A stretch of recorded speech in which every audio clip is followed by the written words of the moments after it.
en regardant les visages, alors vous concluez ce que j'ai l'habitude de dire. Vous êtes très belle. Très, très belle.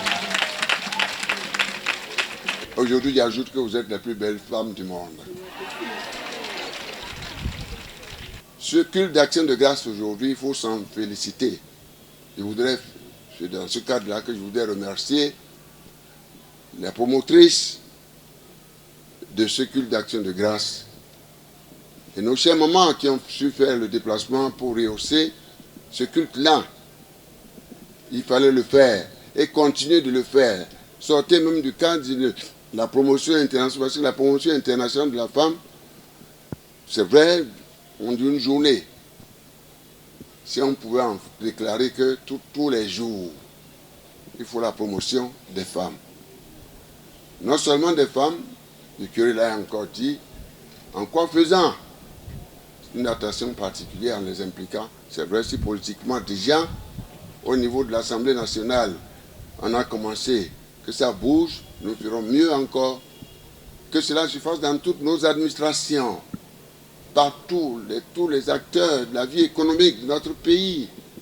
J'ai constaté, il faut le dire, et je rends grâce à Dieu, une entrée massive des femmes. Je crois autour de 28, m'a-t-on dit. C'est une bonne chose, je m'en félicite. Et je rends grâce à Dieu. Et prochainement, il faut encore trouver un moyen. Mon jeune frère, le président Patrice, que Dieu l'inspire encore.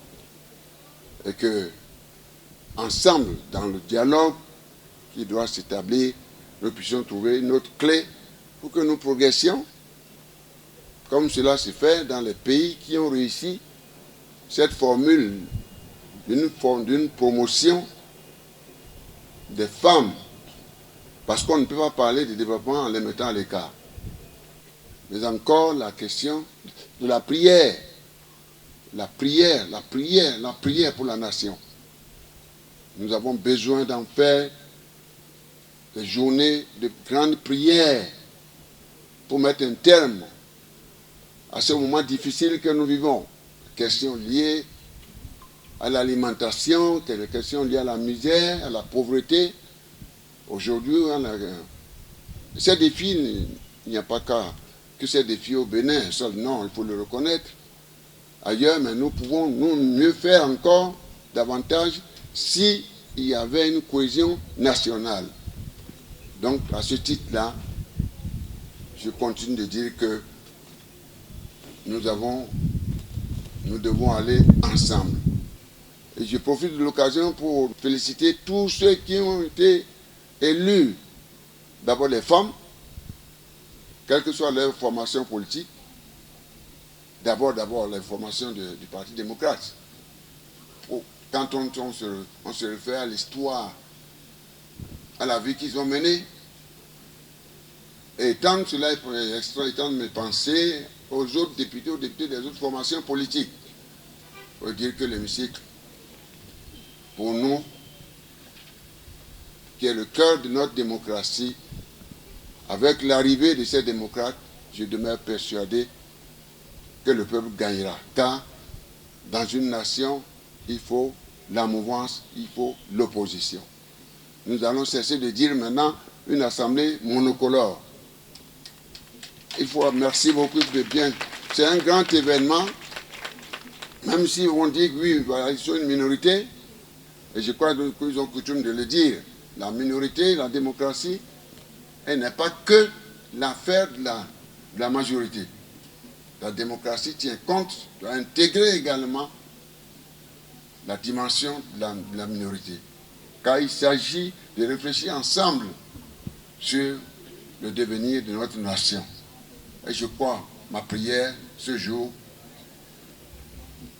de Christ est que cette 9e législature puisse répondre sérieusement aux aspirations de notre peuple, de notre jeunesse et des populations. Sans oublier nos chères mamans et les jeunes. Sans oublier nos confessions religieuses qui jouent le rôle d'intercesseurs.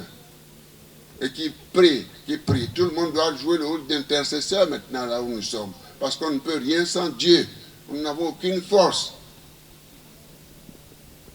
Enfin, le courage que je leur donne, le parti, soyez unis, soyez ensemble et comprenez-vous, gouvernez bien votre parti. Je vous confie à Dieu le Père Céleste pour que vous puissiez continuer tel que vous marchez ensemble et que la question du peuple vous préoccupe, que Dieu puisse continuer de vous appuyer, messieurs les présidents. Et je pense que je termine en disant, en concluant, que nous ne pouvons rien sans notre Dieu.